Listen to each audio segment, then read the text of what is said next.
Oke, kali ini saya mau bagikan tutorial singkat penggunaan Navi Plus Pro 3000S. Yang pertama, ini perangkat ya dipergunakan untuk melakukan direct programming pada NAND-nya iPhone.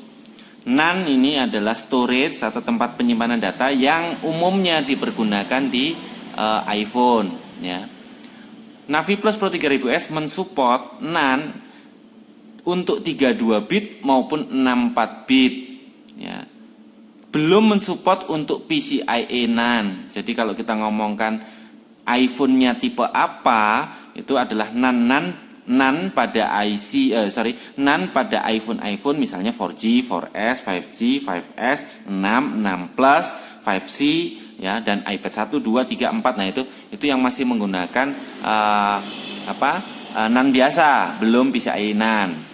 Tapi baik yang 32 bit maupun 64 bit, misalnya 32 bit itu 5G, 4S, itu kan 32 bit. Atau atasnya 5S, 6 Plus itu 64 bit. Nah, itu semuanya disupport dua-duanya, 32 bit, 64 bit ini sudah disupport. Lalu untuk soket ini nanti di dalam soket ini mensupport dua package daripada NAND. Baik yang package lama model begini, ya ini adalah LGA 52 kemasannya. Yang ini adalah LGA 60, ini dua-duanya disupport. Ya, dua-duanya disupport. Ya, bisa masuk sini ya. Jadi frame-nya ini tinggal ganti frame yang satunya, atau misalnya nggak pakai frame dilepas aja, Bro. Tinggal dipasin sini, klik gitu aja, ditutup. Nah, ini bisa dipakai. Nah, jumlahnya kaki yang ini 60, yang ini 52. Jadi kalau dia mati, di sini yang tengah kan nggak ada nih. Ya, tengah ini 1 2 3 4 5 6 sama yang ini 7 8. 7, 8 ini kan nggak ada, tengahnya juga nggak ada ya. Jadi memang ini jumlahnya ya selisihnya 8 biji. Kalau ini 60 kurangi 8 lah. Jadi ini LGA 52. Oke ya. Sekarang saya mau pasang ini, jadi diperhatikan titik di sini, lalu di sini titiknya IC, pasang.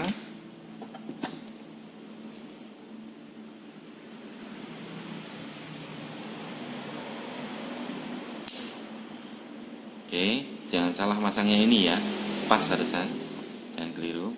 Lalu setelah kepasang, kita bisa melakukan klik HDD check. Fungsinya ini adalah untuk melakukan pengetesan apakah IC yang kita pasang di sini ini kok agak silau ya.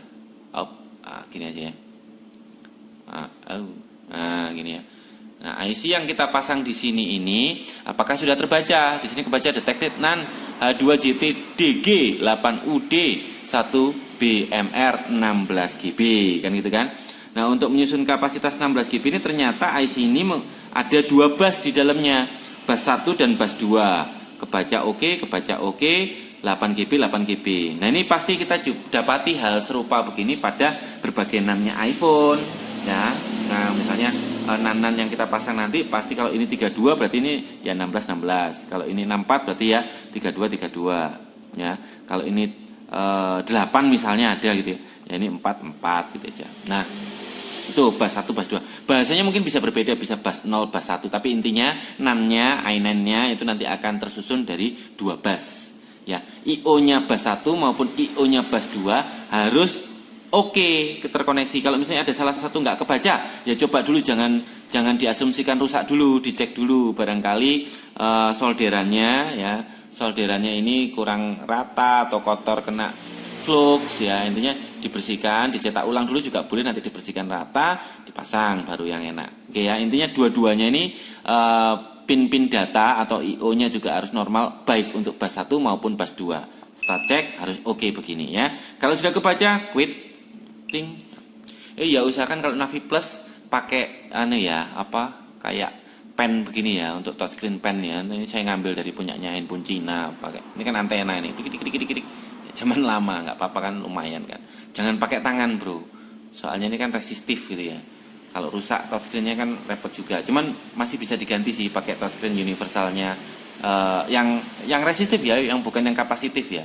Jadi makanya di sini ada fungsi kalibrasi. Jadi setelah diganti ataupun ada masalah gitu nggak pas, ya silahkan kalibrasi. Touch kalibrasi nanti tik ya, handphone zaman dulu lah ya. Oke, lanjut.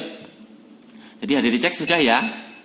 Nah, lalu apa sih atau kapan dulu ya? Kapan sih kita ini perlu melakukan pemrograman direct terhadap NAND? Ya, saat kalau kita flash pakai iTunes atau TreeUtils ada error, dan errornya kita cek, kita dapati berbagai informasi yang mengarah kepada permasalahan NAND.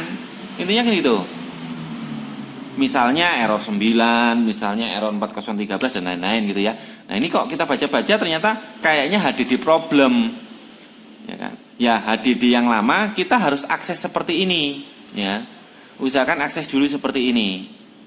Lalu sebelum disiksa, ya, nanti ada penyiksaannya pakai HDD format maupun HDD fix. Tapi sebelum disiksa, usahakan teman-teman masuk ke sini dulu, ya, masuk ke read write dulu. Kita memang nggak nge-read dump kayak macam eMMC karena sebetulnya di sini nanti nggak ada kegiatan penulisan 16 GB, ya. Nanti penulisan OS-nya untuk iPhone itu nanti dilakukan pakai iTunes. Jadi ini nanti diisinya pakai itu. Yang kita lakukan sekarang ini adalah repair-nya bisa pakai ini atau ini. Lalu yang nggak kalah penting adalah kita melakukan penulisan backup pada namanya boot configuration data.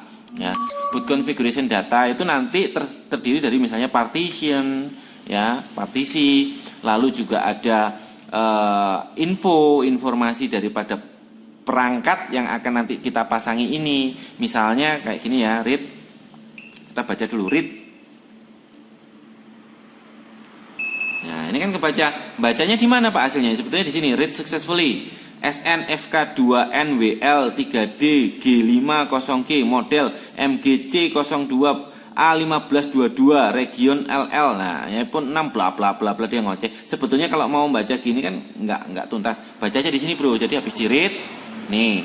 Nah, ini kebaca SN-nya, modelnya real model A1522, lalu regionnya LL ya, berarti ini adalah generic phone atau universal ya regionnya. Lalu WiFi MAC address ini 12 digit ya, FCE 9988021A sama Bluetooth MAC address-nya juga itu berbeda ya. Jadi yang ini 021A, yang ini 1B gitu ya, biasanya begitu. Lalu di sini adalah untuk mainboard number, terus di sini adalah varian. Ya, intinya begitu. Kita dapati ini ada di boot configuration data juga.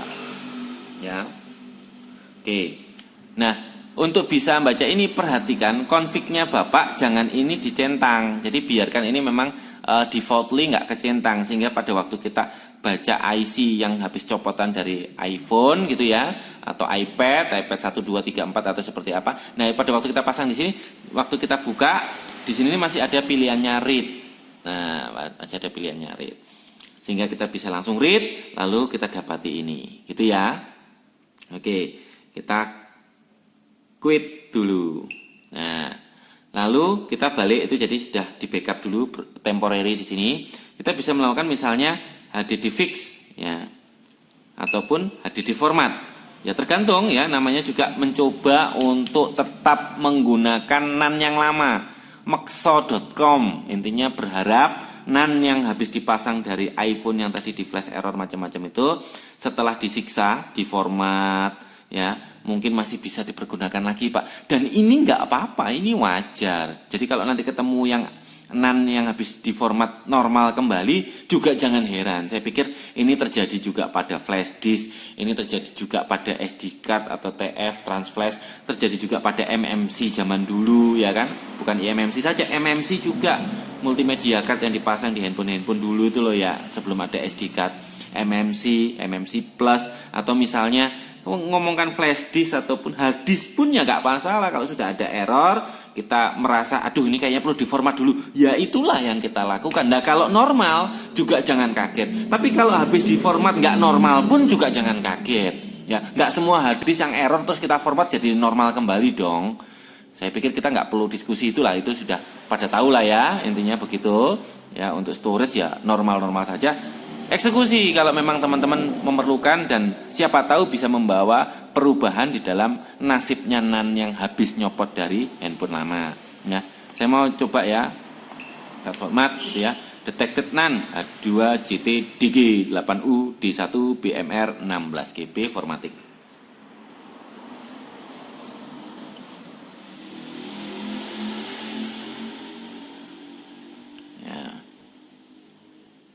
Nanti tinggal pasang di handphonenya ya. Oke, quit ya. Lalu yang ini sekalian jelaskan aja ya. Jadi jadi mau format tok boleh, mau format plus HDD fix boleh, atau HDD fix boleh, nggak tahu ya. Ini beda-beda setiap orang ya. Jadi tergantung teman-teman ini nanti berdasarkan pengalaman masing-masing. Ini ada error ini itu lebih suka atau lebih mendapatkan pengalaman tuh yang bisa fixing the problem itu mana di NAND-nya itu kan itu ya. Kalau saya sih terbiasa untuk menggunakan HDD format. Siapa tahu ada yang HDD fix ya, detailnya di sini ini deletion ya, deletion ini repair struktur sebetulnya ya, dan fix error yang nanti akan dieksekusi di 9, 21, 40, 4013. Error-error ini yang biasanya muncul ya, baik itu di 5S, 6 maupun 6 plus ya. Kita bisa melakukan start fix ataupun nanti kita juga bisa melakukan deletion untuk doing deletion, mentata ulang lagi, defragmenting struktur ya. Siapa tahu soalnya namanya storage itu wajar kalau misalnya ada header ataupun masih ada sisa-sisa di luar sektor ya, sehingga membuat ini tempat penyimpanan data bermasalah. Ini saya mau contohkan saja semuanya, saya klik ya, start fix, deletion terserah ya. Nah itu untuk HDD format bisa dieksekusi, HDD fix bisa dieksekusi, HDD check untuk melakukan pengecekan tadi. Read-nya setelah kita tadi read ya, sekarang bisa langsung kita write gitu ya.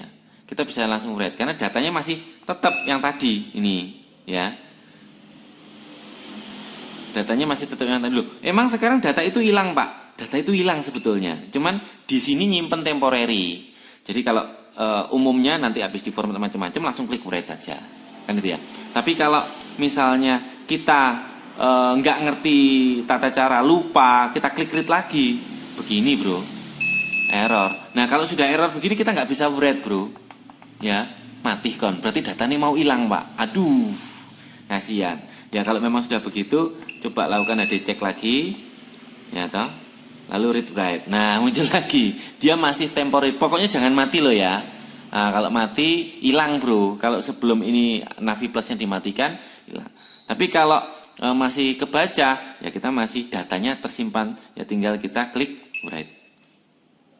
Nah itu aman kan. Nah kalau habis di format itu ya hilang. Jadi pada waktu kita read there is no data. Nah ini data apa? Ini data boot yang tadi kita sudah paparkan toh ya, ini boot configuration-nya ya, nggak boleh hilang kan. Ini memang harus ada serial number-nya berapa, ininya ini ya, itu kan harus detail bro. Oke, lanjut ya. Nah, itu kalau nggak ada yang mau diganti, ya nanti kalau untuk penggantian beda lagi ya. Intinya kalau misalnya kita mau mencoba memperbaiki NAND yang dari handphone bermasalah, kita nggak perlu ganti dong. Datanya berarti pakai data yang lama dong. Harusnya kan nggak ada problem. Oke, itu satu.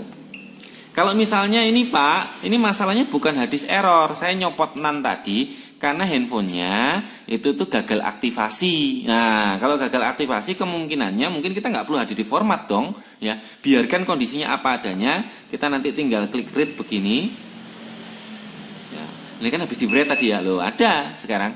Nah, lalu kita masuk ke set write begini. Nah, terus bro, kalau yang namanya gagal aktivasi pada iOS 11 ke atas, nah itu kemungkinan besar ininya WiFi MAC address sama Bluetooth MAC address ini tidak sesuai untuk SN ini. Nah, ketidaksesuaian ini itu tuh didapatkan pada waktu iOS 11 itu melakukan pengecekan terhadap server. Jadi di server untuk iOS 11 itu dia ngecek ini. Dulunya dulu nggak ngecek ini ya. Dulu nggak ngecek MAC address, iOS 11 sekarang ngecek. Nah, kalau memang inimu itu ngawur, nggak sesuai dengan data yang di server untuk SN ini, bermasalah bro, kan itu ya. Jadi itu yang menyebabkan gagal aktivasi itu. Ini saya harap jelas ya. Nah terus habis itu berarti kita harus rubah. Iya, rubah apa Pak? Ya rubah yang sesuai untuk SN itu tuh seharusnya WiFi addressnya apa, Bluetooth addressnya apa, clear ya. Jadi itu. Nah, tahunya dari mana Pak address WiFi sama address Bluetooth untuk SN ini? Nah, SN-nya ini bisa dipakai ngecek ya. Ada beberapa server penyedia informasi Bluetooth dan MAC address gitu ya. Kalau misalnya nggak ada teman untuk akses, bisa kontak saya nggak promo nih ya, bisa kontak saya bantu. Tapi memang berbiaya ya, jadi kalau di luaran tuh berbiayanya 100 ribuan lah. Ini sama, saya pikir biayanya sekitar $3 $4. Oke ya, segituan lah ya, kurang lebih. Anggap aja untuk karena aksesnya pakai PayPal ya, 100 ribu ya nggak masalah lah. Saya dikasih 100 ribu juga nggak masalah. Lebih juga syukurlah. Enggak. Ya jadi rata-rata umumnya informasi itu ya bisa kita dapati menggunakan cek server itu. Ya berbiaya itu. Berbiaya ya, jadi ada biayanya untuk cek itu. Tapi nggak usah full, cuman wifi MAC address saja. Jadi biar murah biayanya. Oke ya, saya quit. Itu silahkan dirubah menyesuaikan informasi yang nanti kita dapatkan. Oh bro, untuk SN-mu ini SN-nya ini itu kebetulan SN-nya misalnya Foxconn, nah, atau SN-nya Vegatron. Terus habis itu berarti wifi address-nya ini misalnya kita dapat ini harusnya adalah 4A 7D 8B. Nah kan gitu ya, nanti kita harus perlu rubah. Jadi kalau rubah misalnya ya kita rubah 1A ini kan tinggal ngerubah aja. Misalnya apa mau 4A 7B 8D 7B 8D misalnya gitu ya. Nah ya bisa kita write gitu, tinggal kita klik write enter, nanti kita write lagi. Ini saya coba ya, mau tak catat turun ya, tadilah gampang, nanti kita rubah lagi. Nah ini juga langsung mengikuti ya, 4A 7B 4A 7B, yang ini 8D yang ini 8E itu, ini pasti umum. Enter ya. Jadi kalau mau kita write ya,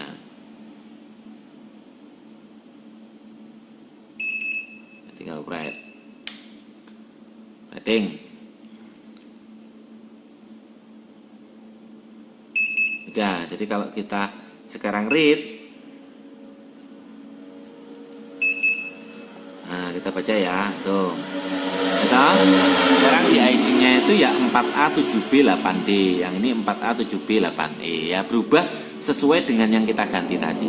Ini biasanya langkah ini dipergunakan untuk ngisi secara manual maupun untuk menyesuaikan dengan server, harusnya alamat berapa pada waktu kita mengalami kegagalan aktivasi. Itu bisa lah pakai begini. Ini namanya merubah untuk configuration-nya di boot config ya. Terus untuk tombol config ini apa Pak? Tombol config ini kalau misalnya ini IC kosong ya, IC kosong mau dipakai di handphone gitu ya. Misalnya gini bro, tak format ya. Aduh, kaki ini sakit. Udah dah, belum ya? Moga-moga saya nggak terlalu cepet ya kalau ngomong cepet.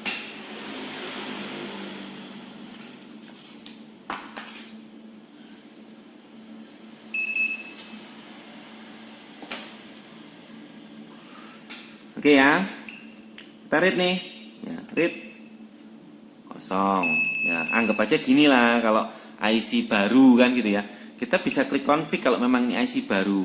Di sini bisa kita klik automatically build source data ya, silahkan pakai ini kalau misalnya ini nggak ada data di harddisk ya, kayak gini, kayak habis diformatnya kan nggak ada data bootnya, kosong. Nah di sini kita bisa menyusun boot gitu ya. Jadi nggak perlu file, kita nggak perlu butuh file dari luar, dari komputer. Ya pakai ini tuh cukup, karena dia di dalamnya nyimpan untuk spesifik boot data. Ya, untuk ini. Jadi kalau misalnya kita tinggal pilih nanti itu 32 bit atau 64 bit. 32 bit itu untuk tipenya ini aja, iPhone 4S, 5, iPhone 5C, iPad 2, iPad 3, iPad 4, iPad mini 1, kan itu toh untuk yang 32 bit. Yang 64 bit iPhone 6, 6 Plus, iPad Air, iPad Air 2, iPad mini, iPad mini 3, iPad mini 4, iPhone 5S. Nah ini yang 64 bit ya. Jadi ini memang mau dipasang di mana toh? Misalnya mau dipasang di iPhone 6 Plus gini ya, iPhone 6 Plus ya sudah, tinggal ini deh. Tanggalnya beli. Bro, woi. Nah, aku mati.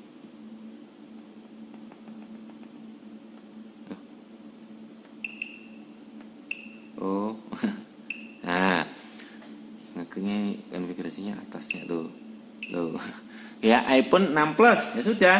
Nanti ini akan dibangunkan gitu ya untuk iPhone 6 Plus. Ya, kita enter gini, kita build Jadi ini kalau NAND kosong ya kita, wah ini nanti mau dipasang di 6 plus Pak. Ya kita bisa Mas Yan, klik config, pilih, lalu build. Nah, jadi sekarang ini masih pakai default FK1NR 6C 8G 888 bla bla bla A1524. Ini default ya. Jadi dibangunkan secara otomatis dari data yang tersimpan di sini yang memang defaultnya file untuk boot, kita set sekarang loh ini. Nah ini tapi ini default ya. Nah ini kan default loh, default. Nah ininya dengan catatan ya teman-teman harus rubah sendiri. Misalnya ini kita ngomongkan ada handphone mati, NAND-nya sudah modar. Lupa. Kalau NAND-nya yang lama masih nyala kan lumayan Pak, walaupun ada error NAND yang nggak bisa di repair. Cuman saya kan masih backup config-nya bisa, nanti tinggal read terus write tadi tuh Pak. Iya, tinggal kita masukkan di sini, kita read, yang read-nya tadi kan di sini kita read, lalu kita klik write gitu ya. Jadi dari IC lama kita pasang dulu read, lalu kita copot, kita pasang IC baru, lalu di write. Berarti kan datanya sudah menyamakan sama NAND yang lama gitu ya. Jadi kita nggak perlu modif-modif atau ngotak-atik, tinggal ibaratnya copy paste gitu. Tapi ini kasus lain ini, misalnya kasusnya NAND-nya mati, sudah dicek aja sudah nggak bisa ya Pak, mati pletes, waduh NAND-nya sudah nggak bisa dipakai. Ya sudah, kalau begitu ya ambil NAND baru, kita bisa masuk config, bangun itu ya 64 bit iPhone 6 Plus gitu ya. Terus atau misalnya untuk iPhone 6 gitu ya, tinggal pilih aja. Nah, itu ya, enter, ya, kita bisa klik build. Masalah spesifik info configuration ini harus diisi sendiri, nggak bisa pakai default gini lah. Kok nggak bisa diaktifasi iCloud atau apa ini untuk SN-nya kan kita nggak tahu ini SN bacaannya dari NAND yang disimpan di sini dari codernya sana mungkin untuk data source di sini ya toh. Nah ini harus dirubah ya, berarti teman-teman harus masukkan ini secara manual ya kan, bisa memanfaatkan email, nanti cek SN ya, mungkin info ID-nya lebih mahal ya, enggak $3 $4, cuman lebih dari itu dapatkan keseluruhan ID, ini modelnya apa, real modelnya apa, regionnya apa, ini apa, terus variannya ya, iPhone 6 white atau iPhone 6 black atau apa dipilih di sini ya toh. Nah, terus habis itu kalau sudah ketemu ini sudah dirubah, oh SN-nya handphone saya ini Pak seharusnya nah,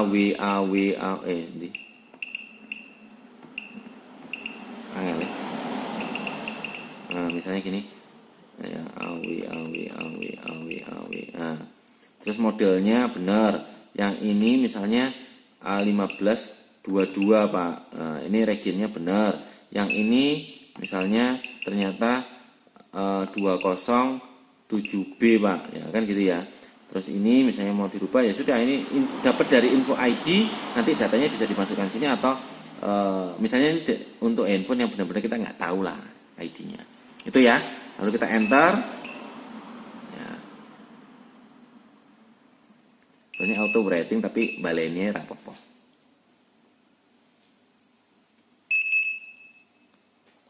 Ya jadi kalau kita sekarang baca ya, ini datanya sudah ini sekarang ya loh, yang mau dipasang di iPhone Anda ini ya, makanya ini harus valid. Kalau nggak gitu ya ininya aja nggak valid ya, bisa gagal aktivasi. Harus memang sesuai untuk SN-nya, untuk ID-nya itu ya.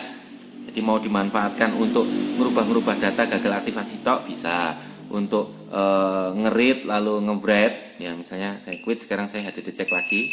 Nah lalu kan di sininya gini toh, config-nya saya hilangi dulu ini, sorry. Nah quit, dari cek.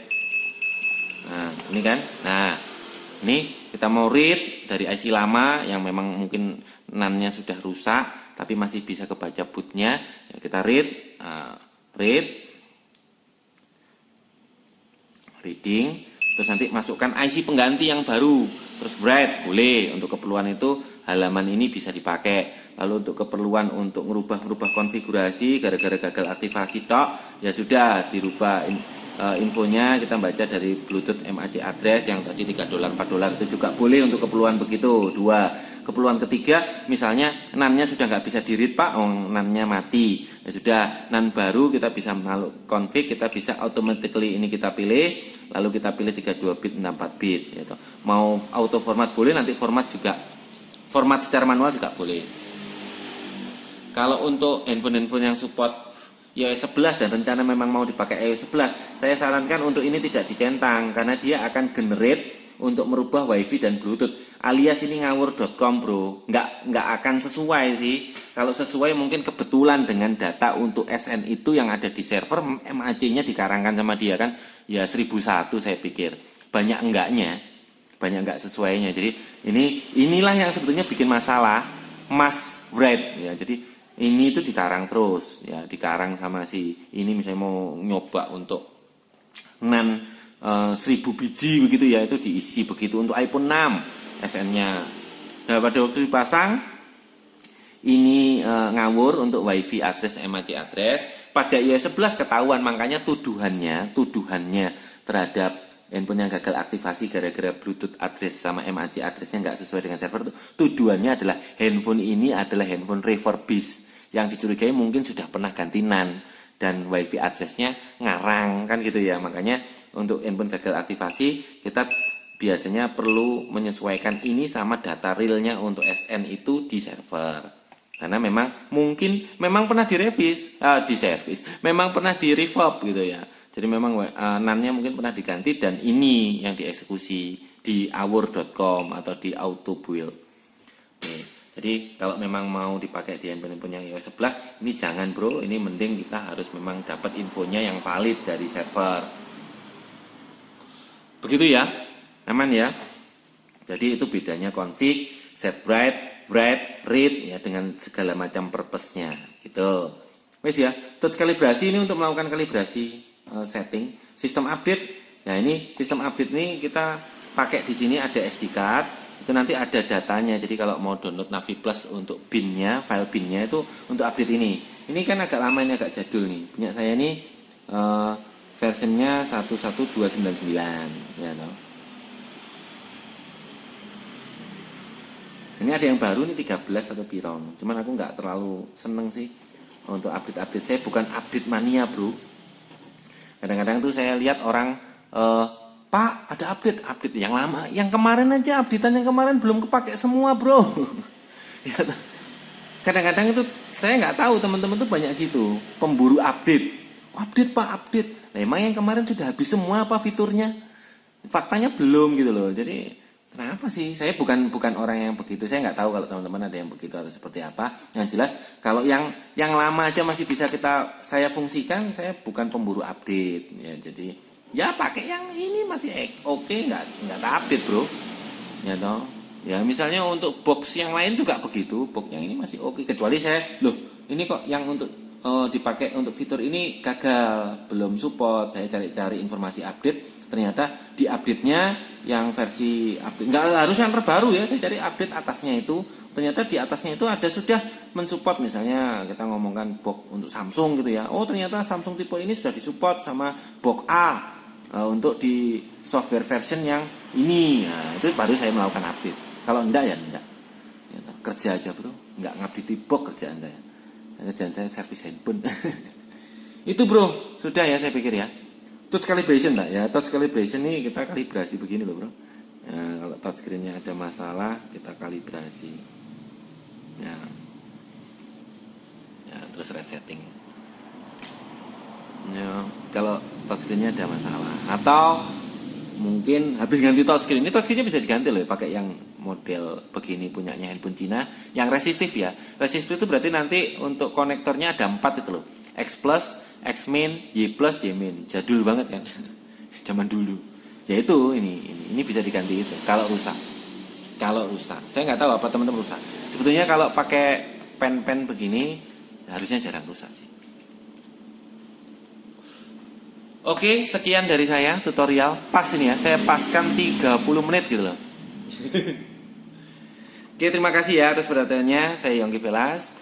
Moga-moga kita bisa ketemu lagi di tutorial-tutorial sederhana macam begini ya. Mohon maaf kalau ada salah kata. Semoga sukses untuk semuanya.